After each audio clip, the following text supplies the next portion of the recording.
What's going on, everybody? Welcome back to the channel and welcome back to another exclusive banger we got for you here today. And in today's video, we'll be going over three topics. But before we go ahead and do that, if you are new and you do like what you see here, please consider subscribing to the channel. Please make sure y'all smash that like button and please share out the video as we keep on rolling, ladies and gentlemen, right into today's video. So, let's get right into it because we have a lot to discuss, right? So, in starting off today's video, we're crossing over to Eurogamer.com, right? So, we have our boy, none other than Shuhei Yoshida, talking about Nintendo is losing their identity. Let's get right into it, people. Okay, here we are. Nintendo positioning Switch 2 as simply a bigger and better follow-up to the Switch 1 is damaging to the company's brand identity. My goodness, people. That's according to former PlayStation exec Shuhei Yoshida, speaking on the Easy Allies podcast, who has shared his thoughts on the Switch 2 in general and Nintendo's recent hardware reveal. Yoshida's point is that Nintendo has always done different when compared to competitors and designed its consoles around fun concepts, motion controls, or hybrid handheld slash TV gameplay, rather than simply focusing on more technical oomph. Okay? With the Switch 2, however, Yoshida says Nintendo has focused more than ever on making a straightforward upgrade to its best-selling current console, with the central premise of being both a handheld device and a home console unchanged. This is what he had to say. Quote, I have to be polite. I wanted to be polite, Yoshida began, noting that he had taken part in a live stream reacting to the Switch 2 reveal and had I initially been careful with his words. Something I didn't say there, he then continued. To me, it was a bit of a mixed message from Nintendo. In a sense, I think Nintendo is losing their identity, in my opinion.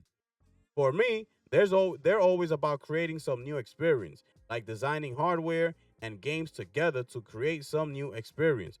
But the Switch 2, as we all anticipated, is a better Switch, right? It's a larger screen, more powerful processor, higher resolution, 4K, 120 frames per second. They even had their hardware person starting the stream as other platforms do. Okay? And because it's a better Switch, the core premise of the whole Switch 2 is we made things better. And that's something other companies have been doing all the time.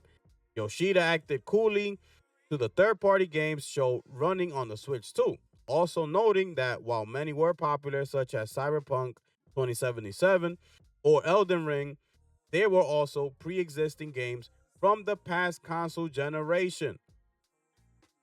Of course, it's a much more powerful Switch, so it's great if your gaming was only on the Nintendo hardware, Yoshi continued. It's the first time for you to play amazing games like Elden Ring. But for us, like the core gamers who own multiple hardware and play games on PlayStation, Xbox, PC, the games they showed off, especially from third parties, in theory, it's amazing to have all these all-stars of industry games on Nintendo hardware. However, what they showed were like, oh. Yoshi went on to acknowledge the games Nintendo showed off to use the Switch 2's camera, peripheral, and mouse controls, including Nintendo's wheelchair basketball game Drag X Drive. That's very Nintendo. I was very excited, he said, but suggested that the focus on just being a better Switch was very much Nintendo's main focus. I was personally a bit disappointed because they didn't disappoint everyone, Yoshida said, because everyone wanted that better Switch in the Switch 2. So, close quote. All right. That's what he had to say right there. Right. So, let's get straight into everything that Yoshi had to say real quick. Right. Basically, he's pretty much echoing everything that we've been saying here. Right. Um, that Switch 2 Direct was primarily focused more on the adults rather than focusing on its core fan base, which is the families and the younger kids, right? Nintendo is pretty much their job here in the gaming industry, right, is pretty much to take these younger kids and introduce them into video games, right? And that's why they are so popular. Their iconic characters will live on forever, right? They're targeting the families. You could play this, with your parents, with your sisters, your cousins. Everybody's invited, right? This is family friended, family, advertised, right? I should say. So, you know, when we look back at the reveal, it was nothing like that to me. In my opinion, I didn't see any of that. All I saw was Nintendo trying to cater to the adults. They must have heard all the rumblings out there, and being that the Switch is already an outdated console, they must have heard everybody saying that Nintendo needs to step up to the plate, right? So as far as that goes, but you know, me personally, what I wanted from Nintendo was what they did, which was bring the hardware up to date. 4K, 60 frames. That's what we needed from them. And they did exactly that. I never wanted Nintendo to start doing cutting edge graphics, start using, Unreal Engine 5 and things like that, right? That's not what I wanted. I just wanted them to come up and bring the console up to date so we can enjoy these, fun first party titles that Nintendo is known for. That's what I wanted. So, um, it seems like they did that, but now it seems like okay, like they said to everybody, okay, this is what y'all wanted, so here you go. But y'all also wanted, more support from third party, so here you go, right? You know, I feel like they listened to all the noise and they went around about it the wrong way. They went about this the wrong way. We just wanted you to bring up 4K 60. Keep your art style for your games the way they are. It's fine. We know who you are selling your consoles to. We know who's your core fan base. Keep it there. We understand it. But us that grew up with Nintendo, we want to play some of those games when they are released too, like the new Mario 3D or the new Legend of Zelda games and things like that, right? But it's hard for us to do that due to the fact that your Switch, your original Switch, was so outdated, running games at 30 frames. You know, it's almost impossible for us coming from playing our games on the PlayStation and on PC to go over now to the Switch and start playing your games sometimes at 720p running 30 frames. Like it's not easy. It's not an easy thing to do, right? So, I just feel like they listen to that noise a little too much. And that Nintendo Direct, I'm telling you, it was not towards the family and the younger kids, trying to get into the video game space. That was more towards the adults, and I feel like that was a mistake. Um, but we will see, right? Nintendo's gonna be Nintendo. We already saw that the pre-sales in the UK were sold out already. So, you know, I could be saying whatever I want to say. At the end of the day, Nintendo, let's see if they're still holding that power, and just gonna sell out no matter what, right? So we will find out eventually, right? So let's just wait and see what happens. That's all I gotta say about this one here. It definitely felt like Nintendo did shift um towards a new direction with that direct. They like Yoshi said, they started off the showcase with showcasing the hardware, which he said that's something that Nintendo usually never does. They're more about innovation, more about their games, their software. What fun activities you'll be able to do with the family. More family oriented. So this was totally different. So let's see if this is gonna harm them in any way, right? So this is it right here. Y'all let me know how y'all feel about this one in the comments down below. please let me know how y'all feel about this, please. Okay, ladies and gentlemen, let's move on to the next topic of today's video. We're crossing over to mpfirst.com and we have our boy Sean Layden. Let's get it, people. All right, there we go. Y'all can see my boy Sean Layden right there. Salute to him, man. He's saying here that companies should have baked in a $5 price hike in every generation to acclimate gamers. Okay, here we go, people. One of the biggest takeaways from the Nintendo Switch 2 reveal was that some of the company's games will be sold at a never before seen $80 per title.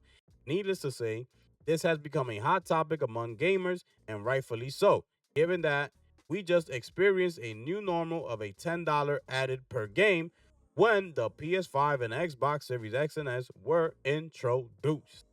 While most people aren't a fan of the price increase, development budgets are getting higher and higher.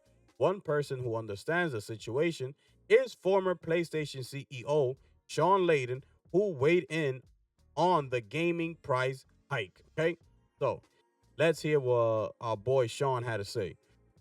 So this is speaking to Player Drive in a video chat. Layden mentioned that if you account for inflation, game prices have actually gone down. Also, the former PlayStation executive thinks that if game companies added a $5 per generation, it would have eased gamers better into paying more for each game. So Layden shares, quote, in 2025, $59.99 in 1999 is equivalent to like $100. So, as you know, your purchasing power, compare that against, your cost of living, it's much smaller now than it was before. But still, companies have been reluctant to push that price up because they probably should have done it. I was in at the time, probably every generation, they should have like baked in a $5 software hike and make that the typical. Well, every generation, it's another $5 and you will have been up to $90 already by now. Okay? It's not nice to hear, but Layden has a good point. Games, even during the SNES/Genesis era, cost around $60 to $80. Some expensive cartridges went above the $60 price tag per piece. And that was the standard price until the PS5 and Xbox Series X and S generation, which meant games didn't raise prices for more than 20 to 30 years. If Sony, Nintendo, or Microsoft added $5 per generation, people will not like it. Still, it will be easier to accept rather than seeing games go from 70 to 80 and even $90 per title in a single generation.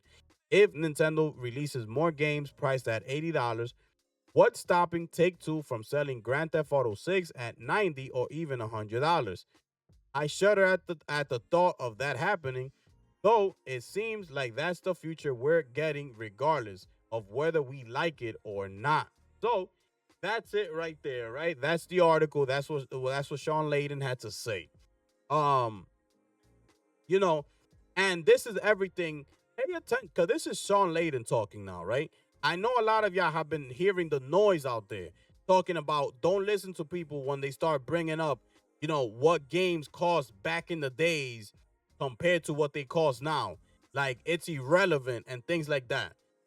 And also, you're hearing a lot now, basically these cartridges back in the days used to have basically like a motherboard within the cartridge. Like if you open up a cartridge, you will basically have like a motherboard that was running these games, right? So they're saying that they took that into account as to why the games were so expensive back in the day. You're hearing a lot of excuses, right? Um, but this is coming from Sean Layden, right?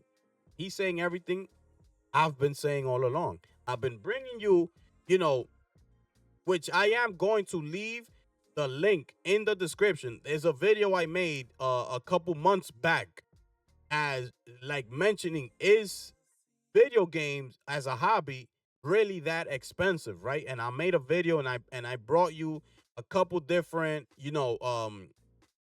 hobbies compared to the video game. So I'm gonna leave it down in the description below. Make sure y'all go ahead and click it and take a look at it, right? And leave your comments when you do. Let me know what you think, right? So real quick, as far as the $5 price hike every generation, that would have been a smart idea. That would have been the right thing to do to get people more accustomed to it, because it would have been is much better doing that than, like they said, just going from 70 to 80 in one generation. People see that as too much, right? They're like, what? Like $10 more, you know? But anyways, getting back to the whole 59.99 back in 1999, right? This is exactly what I've been saying. Like, it don't matter if it had a motherboard. It don't matter. All the excuses that people are throwing at you. The fact of the matter is that back in 1999, 59.99 for a game is a lot of money. Point blank, period. I don't want to hear no other excuse. It don't matter. Back in the day, 1999, $60 could get you a whole lot. You know why you might not think that much? Because $60 in today's world pretty much gets you nothing, right? You could throw $100 out away in less than a day. That's how expensive things are nowadays, right? But we make more money nowadays. You know, as compared to back in the days. $60 is a lot of money in 1999. You used to go to the grocery store with $1 and you could come out of there with a whole bunch of candy, a whole bunch of chips, something to drink, a whole lot. And those of y'all who came from back then, who lived throughout 1999, could attest to this. With $1, you go to the grocery store and you could get a whole lot. You go to the grocery store today with $1, you're not getting anything. Okay? So that's the difference. But the fact of the matter is that it was $59.99 back in the day, and it was $59.99 even up until today. If you take some titles into consideration that are still coming out $59.99.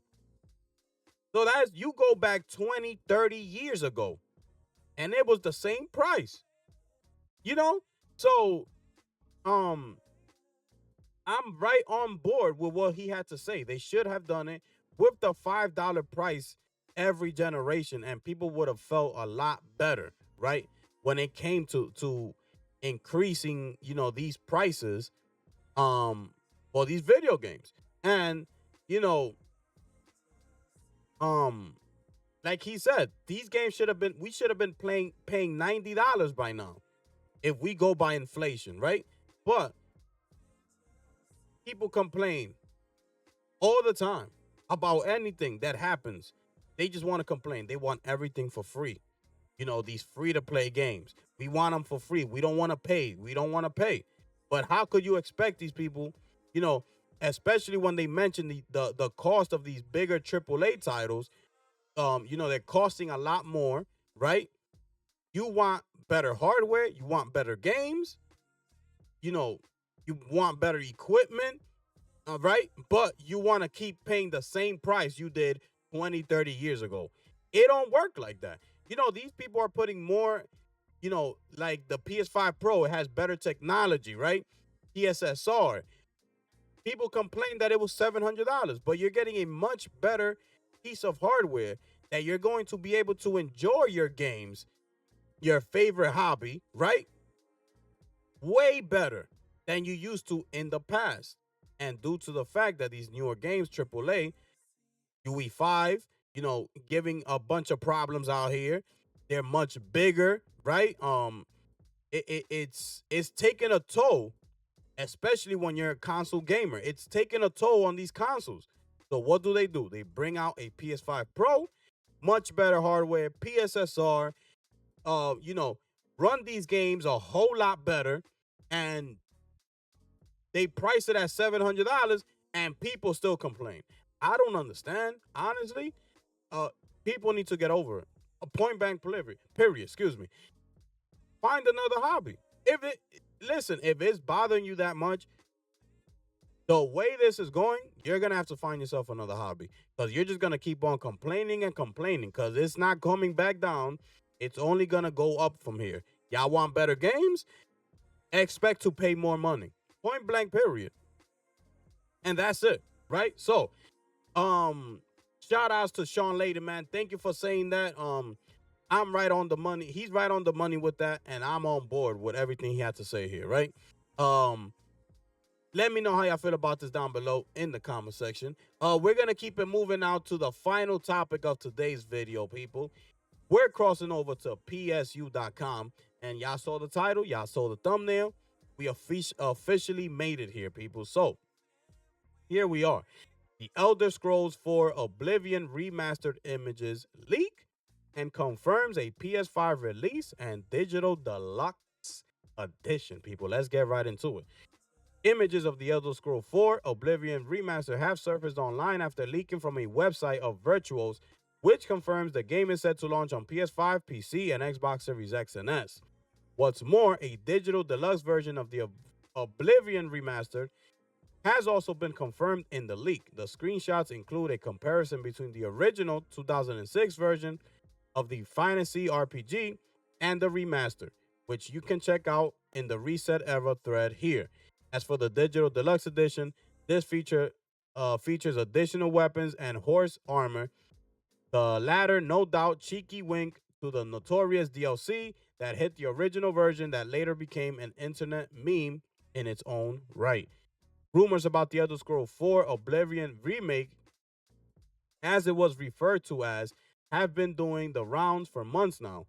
And only this week, journalist Jeff Grubb claimed that the remaster is set to launch of the week of April 21st, 2025. So that's next week, people. Prior to that, it had been reported that the game would be powered by Unreal Engine 5 and feature a revamp of some of its core mechanics, people. In addition, the Steam listing of the original release of the Elder Scrolls IV Oblivion last week removed various media, including trailers, suggesting a reveal at the very least was imminent. The Elder Scrolls IV Oblivion was released for PC and Xbox 360 back in 2006 and received a PS3 release the following year. The game received two major story-based expansions, the Knights of the Nine and the Shivering Isles, both of which were included in the Game of the Year release. So that's it right there for the article. Real quick, let me show you the images that they are speaking on, right? This is it right here. This is one of them. Well, two of them, I should say, right? Let's click here. Let's see if we could get it bigger. Okay, let me make myself a little bit. Okay, so you can see it better. So this is one of the images right here that we're looking at, right? And this is the other one here, right? I believe that's it. And this is what they got from the website. All right, so that's it for those images. Where is it? Okay, and this is the one that they said that they put like side by side, right? 2006 and 2025. Let me big it up. Right there should look good for you. Okay, so you let me know how y'all feel about this, right? This is 2006 and this is 2025. This is what this is how they look, right? To me, okay, it looks like a decent upgrade, right? It looks like a decent upgrade. For those of y'all who are interested in this game and are looking forward to it, let's see how it looks on a console, right? Every time one of these games come out, they usually typically review it on a PC, right? I would like for them to review these games, these Xbox exclusives and things like that.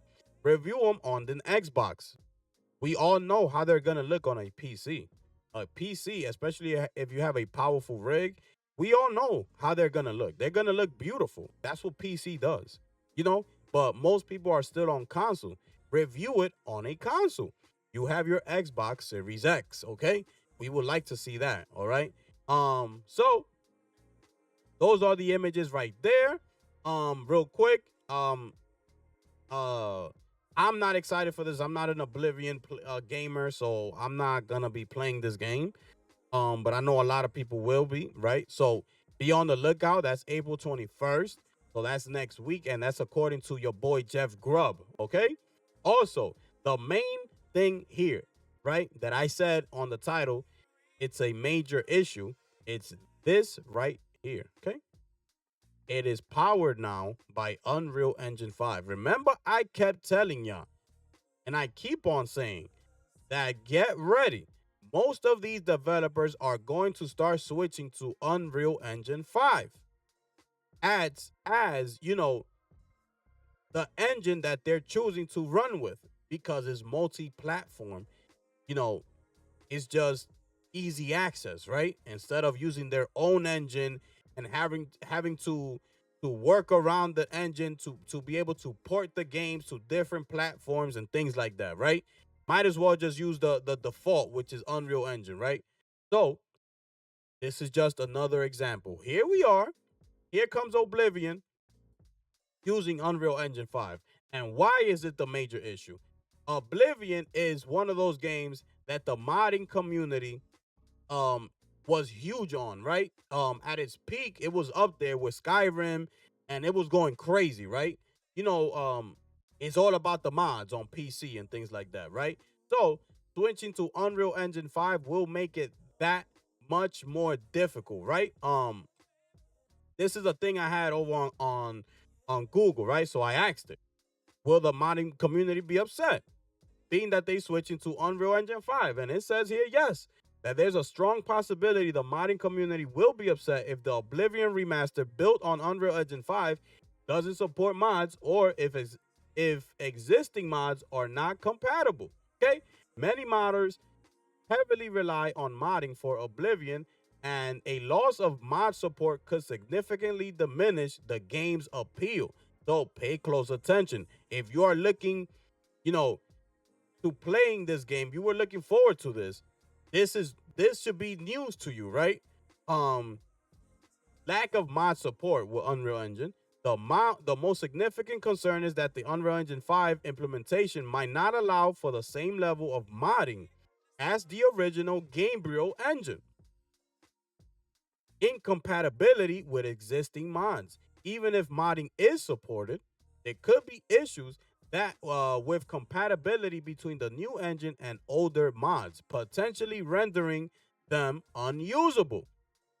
Impact on replayability. Many Oblivion players rely on mods to add new content, fix bugs, and customize their gameplay experience. A lack of mod support could significantly reduce the game's replayability. Loss of a community-driven experience. Oblivion has a vibrant and dedicated modding community that contributes significantly to the game's longevity and appeal. A lack of mod support could negatively impact this community. So, if you are looking forward to this remake, this is, crucial to your, for you if you're looking forward to it and are like hype about it, right? Because I'm pretty sure this is something that you are like pretty much looking forward to, right? Was the mods and things like that.